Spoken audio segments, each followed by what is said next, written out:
રાજ્યસભાની 24 ખાલી બેઠકો માટેની ચૂંટણી તારીખો જાહેર કરવામાં આવી છે। ચૂંટણી પંચે રાજ્યસભાની ચૂંટણી માટે નોટિફિકેશન જાહેર કર્યું છે। ગુજરાત અને મધ્યપ્રદેશ સહિત 10 રાજ્યોની 24 બેઠક માટે 18 જૂનના રોજ મતદાન થશે। રાજ્યસભાની ચૂંટણી માટે મતદાન સવારે 9 વાગ્યાથી સાંજે 5 વાગ્યા સુધી યોજાશે। તે જ દિવસે સાંજે 5 વાગ્યે મતગણતરી શરૂ કરવામાં આવશે। ચૂંટણી પંચની જાહેરાત બાદ સંબંધિત રાજ્યોમાં રાજકીય હિલચાલ છે તે તેજ થઈ ગઈ છે। રાજ્યસભાની ચૂંટણી માટે ઉમેદવારી નોંધાવવાની છેલ્લી તારીખ 8 જૂન રહેશે। આ બેઠકોના વર્તમાન સભ્યો 21 જૂનથી 19 જુલાઈ દરમિયાન નિવૃત્ત થઈ રહ્યા છે। નિવૃત્ત થનારા સભ્યોમાં કોંગ્રેસના રાષ્ટ્રીય અધ્યક્ષ મલ્લિકાર્જુન ખડગે, કોંગ્રેસના વરિષ્ઠ નેતા દિગ્વિજયસિંહ અને ભૂતપૂર્વ વડાપ્રધાન એચ.ડી. દેવેગૌડા સહિત 24 અન્ય સાંસદોનો સમાવેશ થાય છે। ચૂંટણી પંચ મુજબ આંધ્રપ્રદેશ, ગુજરાત અને કર્ણાટકમાં 4 બેઠકો માટે ચૂંટણી યોજાશે। મધ્યપ્રદેશ અને રાજસ્થાનમાં 3 બેઠકો માટે મતદાન થશે। આ સિવાય ઝારખંડમાં પણ 3 બેઠકો માટે ચૂંટણી યોજાશે, તો મણિપુર, મેઘાલય, અરુણાચલ પ્રદેશ અને મિઝોરમમાં એક રાજ્યસભા બેઠક માટે મતદાન યોજાશે।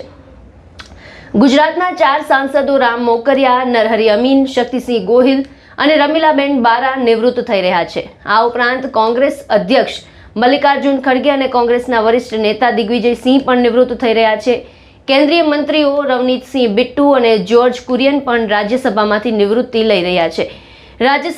રાજસ્થાનના રાજેન્દ્ર ગહેલોત, નીરજ ડાંગી અને રવનીતસિંહની બેઠકો પણ ખાલી થવા જઈ રહી છે। ચૂંટણી પંચ દ્વારા જાહેર કરાયેલ નોટિફિકેશન મુજબ રાજ્યસભાના 24 સભ્યો માટે આ ચૂંટણી યોજાશે, જેનો કાર્યકાળ જૂન અને જુલાઈ 2026માં પૂરો થાય છે। આ ચૂંટણીઓ માટે ઉમેદવારો 8 જૂન સુધી ઉમેદવારી નોંધાવી શકે છે, જ્યારે ફોર્મની ચકાસણી 9 જૂને થશે। ઉમેદવારી પરત ખેંચવાની છેલ્લી તારીખ 11 જૂન નક્કી કરવામાં આવી છે। મહત્વનું છે કે રાજ્યસભામાં 24 નેતાઓનો કાર્યકાળ છે તે પૂર્ણ થઈ રહ્યો છે અને 18 જૂને મતદાન થશે। ત્યારે મતદાન પૂર્ણ થયા બાદ તે જ દિવસે સાંજે 5 વાગ્યાથી મતગણતરી શરૂ કરી દેવાશે અને રાત સુધીમાં તમામ પરિણામો પણ સ્પષ્ટ થઈ જશે। ત્યારે ચૂંટણી પંચના જણાવ્યા મુજબ સમગ્ર ચૂંટણી પ્રક્રિયા 20 જૂન 2026 સુધીમાં પૂર્ણ કરી લેવામાં આવશે। મતદાન પ્રક્રિયાને સંપૂર્ણપણે પારદર્શી અને નિષ્પક્ષ રાખવા માટે ચૂંટણી પંચે ખાસ ઓબ્ઝર્વર્સની નિમણૂક પણ કરવાના આદેશ આપ્યો છે। આ સાથે પંચે એક કડક આદેશ પણ જારી કર્યો છે કે મતદાન દરમિયાન મતદારોએ એટલે કે ધારાસભ્યોએ માત્ર રિટર્નિંગ ઓફિસર દ્વારા જ આપવામાં આવતી ખાસ જાંબલી રંગની સ્કેચ પેનનો જ ઉપયોગ કરવાનો રહેશે।